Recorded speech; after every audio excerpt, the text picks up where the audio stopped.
Fala moçada, cabeças pensantes deste Brasil, professor Cláudio Drummond de língua portuguesa, para falar com vocês de redação e continuar a falar da famigerada coesão textual. Coesão textual, parte 2. Porque é muita coisa relativa à coesão, né? Então não dá pra gente também deixar, a gente abre e fala sobre uma série de coisas de coesão e não fecha uma ideia. Então a gente vai falar mais de coesão para realmente deixar bem amarradinho essa área do conhecimento relativa à redação, que é fundamental, esse tópico que é de suma importância na construção do texto, ok? Então vamos falar de coesão textual, prosseguindo sobre coesão textual, e vamos falar de outras questões relacionadas a ela. A gente no modo falou sobre coesão anafórica, catafórica, né? A correferência não anafórica, e falamos também de elipse. Agora a gente vai falar sobre coesão sequencial e outras questões relativas à coesão, ok? Então o que é coesão sequencial? Como indica o próprio nome, é responsável pela ordem, sequência, continuidade do texto, pode ser estabelecida por meio da coesão sequencial temporal e da coesão sequencial por conexão. Então a sequencial tem duas formas, ela pode ser temporal ou pode ser feita por conexão. Coesão sequencial temporal indica o tempo dos fatos narrados em um discurso, a partir da ordenação linear dos elementos, expressões que indicam a continuação das sequências temporais, das partículas temporais e da correlação dos tempos verbais. Então vamos lá. Assim, a sequência temporal pode ser obtida por ordenação linear dos elementos, é o que torna possível dizer vim, vi e venci, e não venci, vi e vim. Olha só a sequência lógica, uma sequência verbal, temporal, né? Olha como é estranho você falar venci, vi e vim. Você tem uma sequência temporal lógica, vim, vi e venci. Ou levantou-se cedo, tomou banho e saiu. Saiu, tomou banho e levantou. Olha, saiu, tomou banho e levantou. Você vê que tem alguma coisa errada aí, que é uma sequência de tempo equivocada, mal construída. Por isso a gente está vendo a coesão sequencial temporal. Ele levantou cedo, ele tomou banho e saiu. Correto? Então vamos lá. Então é isso, esse exemplo aqui eu acho que fica bem claro, né? Ordenação linear dos elementos. Então vai colocando numa ordem de tempo que dê uma linearidade, que seja uma coisa linear, que seja uma coisa que no final seja uma sequência lógica. Expressões que assinalam a ordenação ou continuação das sequências temporais. Primeiro via moto, depois o ônibus. Os capítulos anteriores tratam da eletrostática. Agora falaremos da eletrodinâmica, deixando os problemas de eletromagnetismo para os próximos. Então são elementos que marcam essa questão do tempo, assinalam essa ordenação. Temos também as partículas temporais. Não deixe de vir amanhã. Irei ao teatro logo à noite, né? Logo à noite.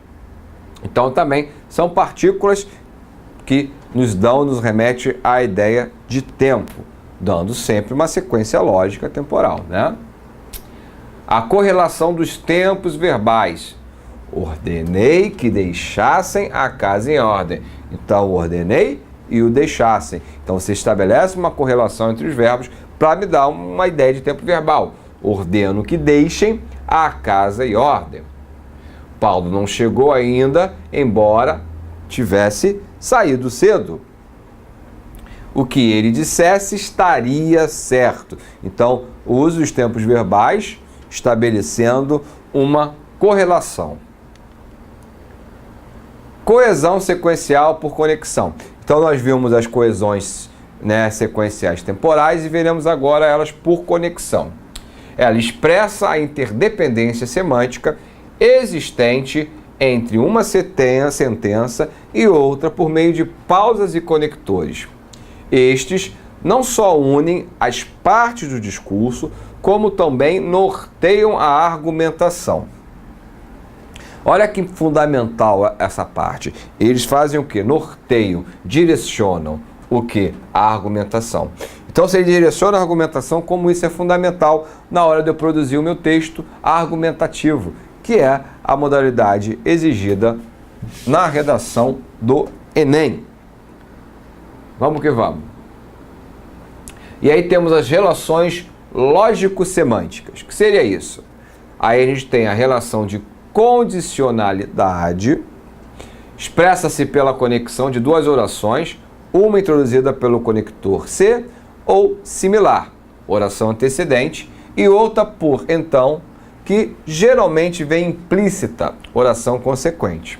O que se afirma nesse tipo de relação é que, sendo o antecedente verdadeiro, o consequente também o será.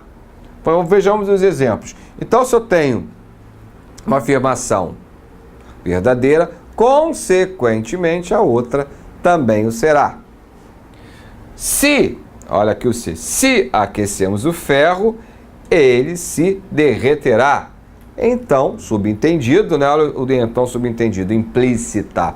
Então ele se derreterá. Caso faça sol, iremos à praia. Caso faça sol, então, subentendido, implícito, iremos à praia. Então, essa relação ela é de condicionalidade, de condição. Claro, tem a ver com aquele papo de orações? Tem a ver com o papo das orações. No caso, condicional é uma relação em subordinação, e aí no caso subordinação adverbial, que a gente vai estar vendo isso especificamente na sintaxe do período composto, mas tem tudo a ver sim, tá, meu amigo e minha amiga? Relação de causalidade. Expressa-se pela conexão de duas orações, uma das quais encerra a causa, que acarreta a consequência contida na outra. Tal relação pode ser vinculada sob diversas formas estruturais, como pode ir consequência vir primeiro, a causa depois, pode vir a causa primeiro, a consequência. O torcedor ficou rouco porque gritou demais. A causa de ter ficado rouco é ter gritado demais. Qual é a consequência de ter gritado demais? Ficar rouco. O torcedor gritou tanto que ficou rouco. A gente apenas inverte aqui a ordem. O torcedor gritou tanto que ficou rouco, né? E a gente tem a causa de ter ficado rouco e a consequência, né, de ter gritado muito. Então, é só uma inversão básica, tanto faz, só para ilustrar que a causa pode vir antes, a consequência depois, ou vice-versa. Seguindo, relação de temporalidade, tá? Por meio da qual, através da conexão de duas orações, localizam-se no tempo, relacionando-os uns com uns aos outros, ações, eventos, estados de coisas do mundo real, ou a ordem em que se teve percepção ou conhecimento deles. O relacionamento temporal pode ser de vários tipos. Que tipos são esses? Tempo simultâneo, exato, pontual. Quando, mal nem bem, assim, logo que, no momento em que o filme começou, né, ouviu-se o grito na plateia. Tempo anterior ou posterior. Antes que o inimigo conseguisse puxar a arma, o soldado desferiu-lhe uma saraivada de tiros. Antes que, tempo anterior, né? Depois que é o posterior, Maria enviuvou, ele preferiu viver na fazenda de seus pais. Também há o tempo contínuo ou progressivo. Enquanto, né, contínuo, os alunos faziam os exercícios, o professor corrigia as provas da outra turma. À medida que, progressivo, os recursos iam minguando, aumentava o desespero da população do vilarejo isolado pelas inundações. Então, são algumas relações de temporalidade. Continuando com as relações lógico-semânticas. Semântica é sempre significado, tá? Ela é lógica e ela é de significado. Relação de conformidade. Expressa-se pela conexão de duas orações e que se mostra a conformidade do conteúdo de uma com algo asseverado na outra. O réu agiu conforme o advogado lhe havia determinado. A própria conjunção conforme já nos dá essa ideia de conformidade, é bem simples, né? A relação de modo, por meio da qual se expressa numa das orações o modo, como se realizou a ação ou evento contido na outra. Um exemplo, sem levantar a cabeça, a criança ouvia as reprimendas da mãe, ou, como se fosse um raio, o cavaleiro disparou pela campina afora. Agora as relações discursivas ou argumentativas. Vamos ver o que seria esse processo e como funciona. Conjunção. Efetuada por meio de operadores como é, também, não só, mas também. Operadores como é, também, não só, mas também, tanto, como, além de, além disso, ainda, nem e não. Quando ligam enunciados que constituem argumentos para uma mesma conclusão. Vamos lá. João é, sem dúvida, o melhor candidato. Tem boa formação e apresenta um consistente programa administrativo. Então você vê que o ali estabelece essa relação de argumentação. Além disso, revela pleno conhecimento dos problemas da população. Ressalta-se ainda que não faz promessas demagógicas. A reunião foi um fracasso, outro exemplo. Não se chegou a nenhuma conclusão importante. Nem, igual a e não, né? Nem se discutiu o problema central. Vamos seguindo. A gente tem também por explicação ou justificativa. Isso funciona quando se encadeia sobre um primeiro ato de fala, isso quando isso ocorre, outro ato que justifica ou explica o anterior. Não vá ainda, que tenho uma coisa importante para dizer. Então, uma justificativa para que você não vá. Deve ter faltado energia por muito tempo, pois a geladeira está totalmente descongelada. Uma explicação por isso. Essas relações que a gente está vendo agora, para quem lembra um pouquinho do caso das relações entre as orações do período composto, né? A gente está vendo que são casos de orações coordenadas regidas por conjunções coordenativas, tá? A gente vai falar sobre isso detalhadamente, mas só para a gente ilustrar a aula. Relações discursivas ou argumentativas. Continuando. Conclusão. Pode também ser de conclusão, né? Em que, por meio de operadores como portanto, logo, por conseguinte, pois, etc., introduz-se um enunciado de valor conclusivo em relação a dois ou mais atos da fala anterior que contém as premissas, uma das quais, geralmente, permanece implícita por tratar-se de algo que é voz geral, de consenso em dada cultura ou, então, verdade universalmente aceita. Toda a equipe jogou desentrosada. Portanto, logo, o novo atacante não poderia mesmo ter mostrado seu bom futebol. João é um indivíduo perigoso. Portanto, fique longe dele. Essas são conclusões. Então, se ele é perigoso, vamos falar, portanto, fique longe dele. Isso é uma conclusão. A gente fala de lógica no texto, aí está lógico, né? E a comparação. Expressa-se por meio de operadores como tanto, tal, como, quanto, mais do que, menos do que, estabelecendo entre um termo comparante e um termo comparado uma relação de inferioridade, superioridade ou igualdade. A relação comparativa possui um caráter eminentemente argumentativo. A comparação se faz tendo em vista dada a conclusão a favor ou contra a qual se pretende argumentar. Assim, se há uma pergunta como devemos chamar Pedro para tirar a mala de cima do armário, se obtivesse como resposta João é tão alto quanto Pedro. A resposta seria desfavorável a Pedro, embora não negando a sua altura, e favorável a João. Se por outro lado a resposta fosse Pedro é tão alto como João, haveria inversão de orientação argumentativa, agora favorável a Pedro. Então, essa relação de comparação, ela pode ser de maneira superior, inferior ou igualitária. A gente costuma ver isso muito claro quando estuda adjetivo, né? Quando a gente tem o grau do adjetivo, então ele é comparativo de igualdade, superioridade e inferioridade, né? Fala, pô, Cláudio, você está lembrando do adjetivo, caramba. A gente vai ver também as classes gramaticais, é importante nós vermos as classes gramaticais para a prova objetiva e também para a redação, por que não? Então nós veremos adjetivo mais à frente, tá? Continuando, né, a gente tem as relações discursivas ou argumentativas, ainda existe a especificação e a exemplificação, em que o segundo enunciado particulariza ou exemplifica uma declaração de ordem mais geral apresentada no primeiro. Muitos de nossos colegas estão no exterior.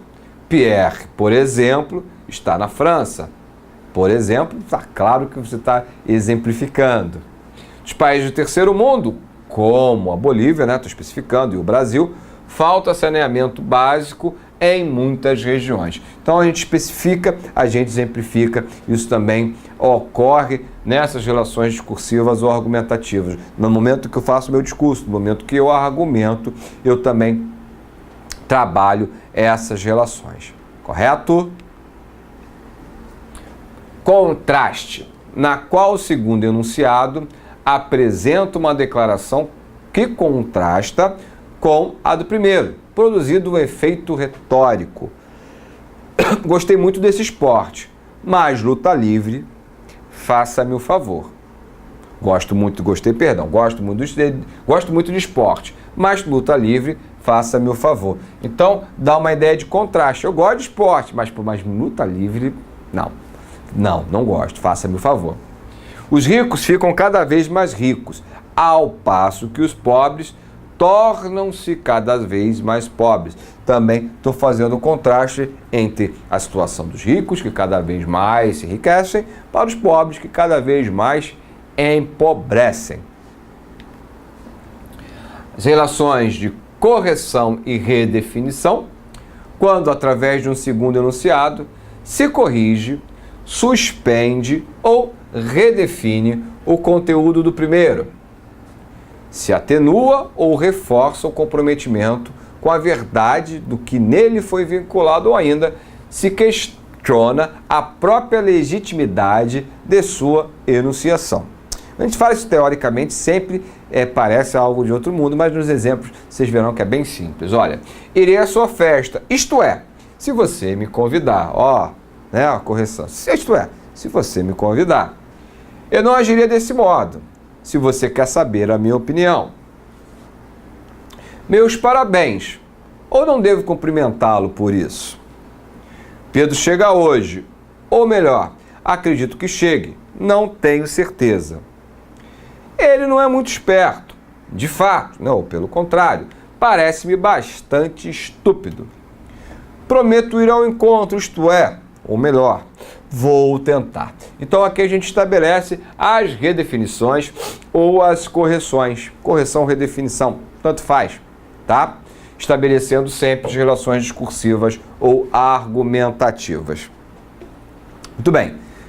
É importante ressaltar que, novamente, as questões aqui não são teóricas, não são para decorar isso. É apenas entender que essas relações funcionam, que elas estabelecem relações semânticas, de som e significado e relações lógicas. Então, quando eu quero imprimir uma relação de consequência, por exemplo, você pode retomar lá, uma relação de consequência, eu tenho os conectivos e tenho a forma correta para exercer uma consequência.